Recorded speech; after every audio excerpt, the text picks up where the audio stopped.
Beach FM, locals talking to locals. Beach FM, great to welcome back on this Monday morning to Beach FM. As quite often happens, as often as we can, it's welcome to the Mayor of the Kapiti Coast, Mayor K.gurunathan. Good morning and welcome to you.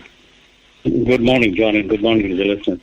I believe there's some progress in terms of the ThreeWaters proposal that's come from central government to local government. Where is the KCDC in this? Well, we are about to sign off a memorandum of understanding with the Internal Affairs Department dealing with the ThreeWaters reform, and that would mean all the mayors of the Wellington region signing up for the funding on the first tranche. Right. And what they say, the first tranche of funding is about $700 million. And of that, Kapiti, based on the number of ratepayers and the land area, the population in the land area, we'll be getting something like $6.7 million. They'll be hugely onerous in the sense of increasing monitoring that will happen, and our ability to respond to it will require greater resources. Oh. And this is all planned to upgrade the water quality and the safety of the quality. Going back to 2016, the Havelock North, where 5,000 people got poisoned with Campylobacter and I think 5 people died. We've got, just on the wastewater treatment side itself, we've got 20 billion in worth of treatment plants, and the rectification network on top of that is $80 billion. And they say 50% of all wastewater plants require reconsenting in the next 10 years. Goodness. That means you'll be requiring $4 billion to upgrade those wastewater plants to meet new consent requirements. And the water side, you're looking at $300 million to $570 million to upgrade drinking water treatment plants to meet the new drinking water standards. So the monitoring regime that's going to become on us is so huge that I suspect what they're going to do is going to push us to surrender it to the reform that the government is doing. So the first tranche is they give you this that $700 million right across the country. Company's share of that is $6.7 million. We are supposed to put that into shovel-ready projects to upgrade our treatment, our water treatment, and also the money can be used for operational issues, which I think means investigating how we can work with neighboring councils to aggregate our water supply of ThreeWaters services. So we are being gently massaged in that direction. But do we want to? You talk about the bad water. The particular incident you mentioned was not in this area.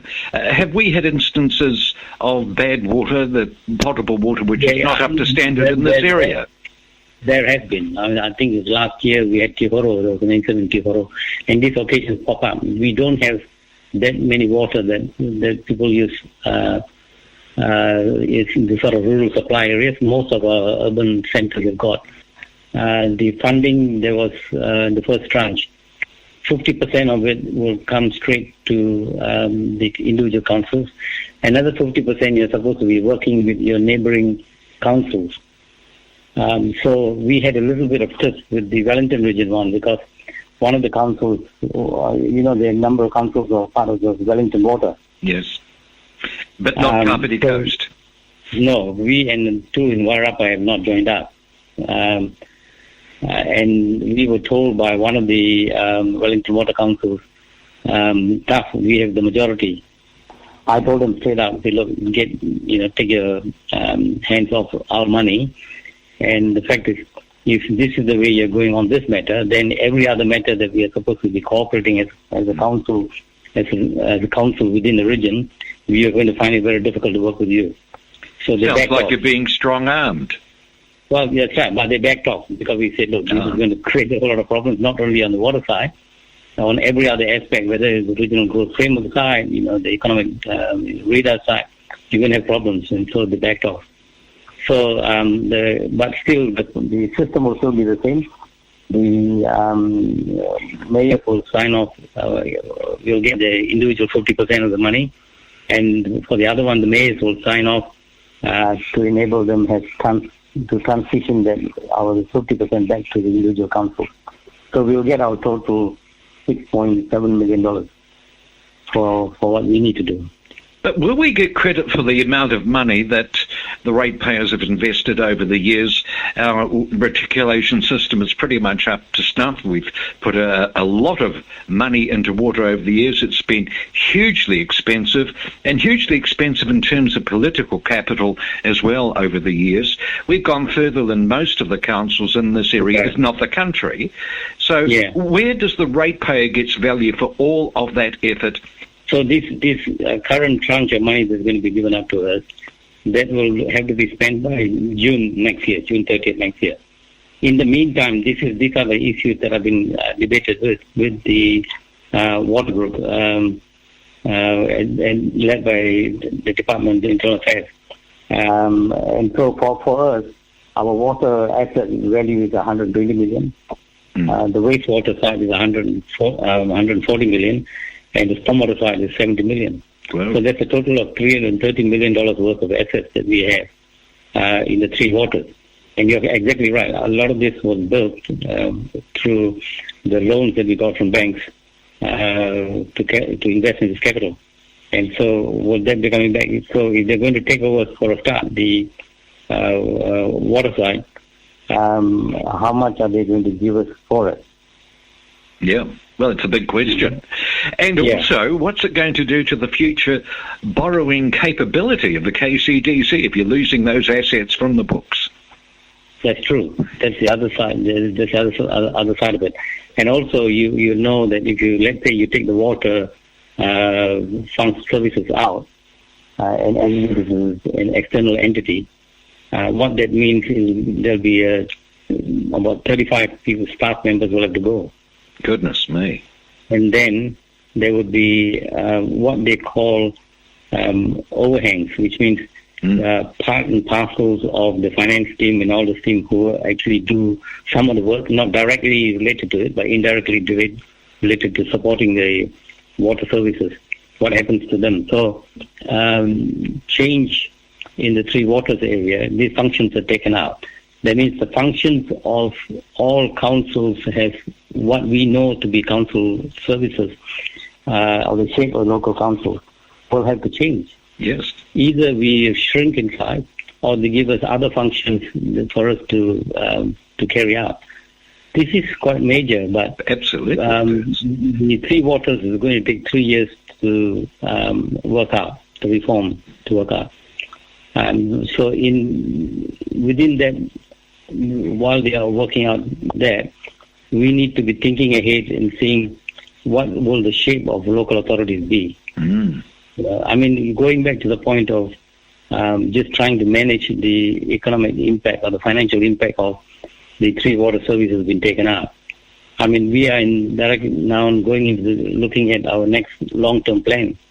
How do we underpin the financials of the long-term plan when in the near future, we are going to have a huge chunk of our financial assets taken out? Yes. What will that do to the question that you raised about our ability to borrow, our credit rating, a whole range of things? Absolutely major. And so much work involved in this. You're talking about coming up with shovel-ready projects to spend near enough to $7 million by middle of next year. Even that sounds like a lot of work to me. Well, it is, but those are shovel-ready simply because they are already in our long-term plan. Right? So that's good. But the problem would be if you are looking at almost $600 million of capital works being initiated right across the country. How many companies are there out there who would be able to do the work and the manpower for that? And there will be competition, and the contract price may increase. Very likely to. We've seen that in the building all over the place. We haven't got enough chippies. We haven't got enough the doers to construct the various projects which we've seen floated recently. This is absolutely major. How do we get the community involved in this? I'm just beginning to get to grips with this, but this is something for the entire community, isn't it? That's right. And we know that in our when we introduce water meters, one of the things we introduced was any changes for if the assets are going to be surrendered to any other entity, particularly to be privatized. That's right. Then it's going to have a 2/3 majority in council for that to do it, and it will need a referendum. Yep, I remember that well. So we can take that in the standing orders. But the point is, if this is via government legislation, then the government legislation will override your standing orders. Which was also said at the time, I seem to remember. Yeah. So here we are, and the KCDC, over the years, we haven't really wanted to amalgamate with anyone in terms of water, stayed out of the region, the Wellington regional scheme, as we mentioned before, and this seems to be a little bit of the political DNA of the Kapiti coast. You've got a lot of work to do if you're going to get the community to come along with you in this one, sir. Well, the community needs to understand what is our problem and also understand what the government is trying to do in terms of this major problem we have right across the country, where, there have been even wastewater treatment plants in some countries, in some councils, which have been operating without a current resource consent. And the Havelock North is the red flag that this is a serious issue. We've got almost third world country type of water supply delivery service. I mean, and wastewater delivery service. I mean, this cannot continue. Something's got to be changed. But in changing it, the people who have worked well, the ratepayers who have invested money in making a good job of it, like the Kapiti Coast, are going to be penalized. Yes. That's the way it sounds to me. And we have heard, you look at Wellington, even Purua and Lower Hutt, they've got major issues in the area which we don't have. So it is not a question of the big councils subsidizing the small councils to make the changes. It is the small guys like us who are going to be subsidizing them. That's right. And we've heard about what a basket case Wellington City is, for example, in this area, that they're about a century behind their capital program there. Well, This has been interesting. It's also been slightly depressing. It sounds as if we've got little choice and that the ground is changing beneath our feet. So, but let's not forget that we don't have to aggregate or amalgamate our services south. We can aggregate and amalgamate our services north. Now that's interesting, isn't it? Have you been talking to Mayor Wandon about this?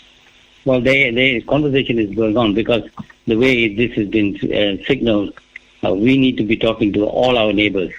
And it makes sense for us to talk to our northern neighbors because over the Pakaviriki Hills, we are a different creature. Indeed. Well, that's interesting. We'll have to keep a finger on that particular pulse as well. Thank you for joining us this morning. I've got lots to think about. I suspect we all do. Mayor Gurunathan, Guru, thank you for joining us this morning here on Beach FM.